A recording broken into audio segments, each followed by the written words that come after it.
Yeah, I know. Right now, it's happening. It's supposed to be happening right now. Let me check. Hang on let me check very quickly here. Ladies and gentlemen, switching over to ESPN just to see if it's actually happening. President of the United States. Well, let's see. Got basketball highlights going on. It's sometime in the Sports Center at this hour that the Bamster is to be announcing his picks. And even some Democrats now are beginning to. Oh, it's over. Oh, it's. I thought it was at noon today is when it was going to happen. Maybe that was. No, the markets have started plummeting this morning when some United Nations guy from 13,000 miles away said it's over in Japan. So we went down immediately 150 points. I thought it was noon. Anyway, Obama's already done it. And we had an advance copy of the feed. And we thought we would put this in perspective. Obama and his NCAA brackets juxtaposed with media reports of news around the world. Breaking news live from Japan with what is now believed to be the worst nuclear disaster. As much as I love North Carolina, as much as I love Roy Williams, I think Ohio State's got the talent this year. Breaking news on another crisis, the conflict in Libya. I think Kansas keeps on winning. Breaking news now as we watch the closing bell on Wall Street. Tumultuous day. I'm going to pick Duke. We have breaking economic news, housing starts, and the producer price index. And on this one, I think Pitt's going to win. That's the best way we could illustrate what's going on here. We've got literal worldwide emergencies. And in the past, the United States was involved in these things as a decision maker, as a problem solver, as at least a nation that offered assistance.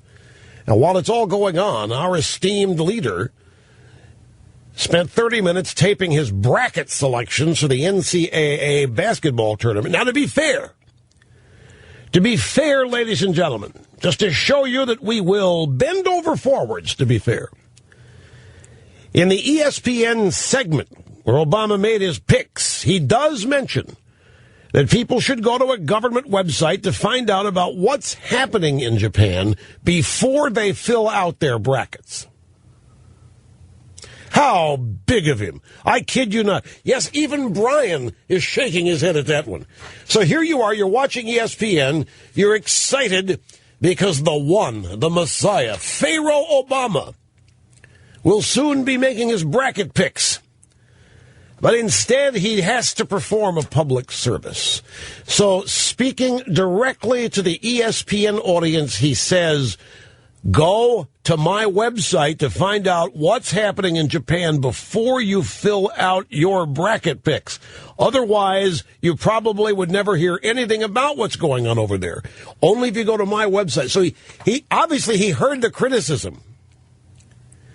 And in order to try to recapture some credibility, told the ESPN audience to go to his website to learn what's going on in Japan before filling out the bracket picks. We are living through this, and it's starting they're just small little ripples. The media and some of the people on the Democrat side are now beginning to, this is not at all what they expected. But you go back to 2007, 2008, this guy, you remember, was the end-all. There had never, ever been anybody in American politics like Barack Obama. We were to be treated, we were in store for a politics unlike the world had ever seen before. Problems were to be solved practically overnight in the midst of great goodwill and love and karma, and we had people falling all over themselves, talking about the greatness embodied in this. Why, heck, folks, the Nobel people, they're jokes anyway. They gave him a peace prize on the come. It's never happened. They gave him a peace prize because they thought his ascension to leader of the regime would bring peace around the world. Look at what is happening. Now, I believe that a lot of this early support for Obama can be discovered in people on the left and the media having this inherent feeling of sympathy for minorities. They group minorities as people who are, by virtue of minority status, they're weak. They do not, they don't belong, quote unquote. Much as the social blue bloods determine who belongs and who doesn't. Much like the conservative intellectuals are dealing with Sarah Palin. She just doesn't belong. Yeah, she doesn't have the right pedigree. For whatever reason, this doesn't belong. Well, minorities don't belong. But they've been so victimized. They've gotten the shaft in this country. I don't care whether it's the Native Americans. I don't care whether it's blacks. I don't care whether it's the Chinese that built the railroads. Every minority has been given a shaft. And so there's this inherent sympathy for them on the part of liberal do-gooders. And I think part of this irrational interpretation of Obama and his political talents is founded and rooted in this view of him with sympathy. Oh, the poor guy. It just, so we're gonna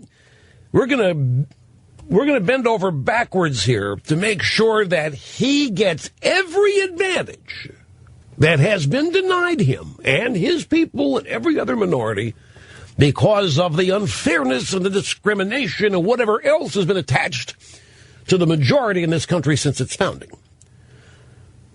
So I really do. I really believe that there is an element of sympathy. Oh, geez, it's so unfortunate.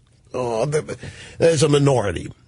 And that leads and has led many in the media and on the left in this country to look past any deficiencies, look past any flaws, ignore them. In fact, excuse them. Well, of course they're flawed. Of course, we can't hold anybody accountable to their flaws when they come from a minority. They've been discriminated against, blah, blah, blah, blah, blah, blah.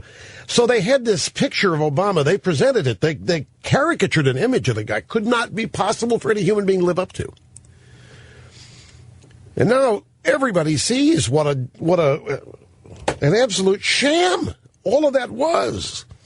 There's not even the pretense to greatness here. There's not even an illusion of it. There's not even a hope for greatness. It's all to be manufactured now. So even people on the left are looking at all of these world events and the domestic crumbling that's going on. And, their lives are on the line here. Their reputations are at stake because they presented this image of this guy that we all have. So they're, of course, going to be the last people to arrive at the conclusion that we've got basically an incompetent in the highest office in the land. So excuses will continue to be made. Well, he needs to recharge. He needs to get away. Look at what he inherited. He didn't bargain for all this when he ran for office.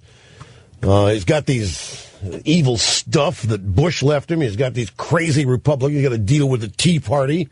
All these excuses are continuing to be made.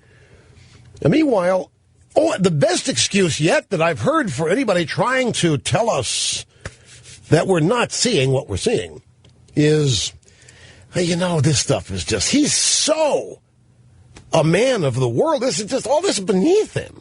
This is, to you and I, Rush, this big stuff, nuclear disasters in Japan and rising food prices, gasoline, energy problems, the Middle East, but that's, Obama's vision is so universe-wide that this is just beneath him. It's almost a distraction, poor guy.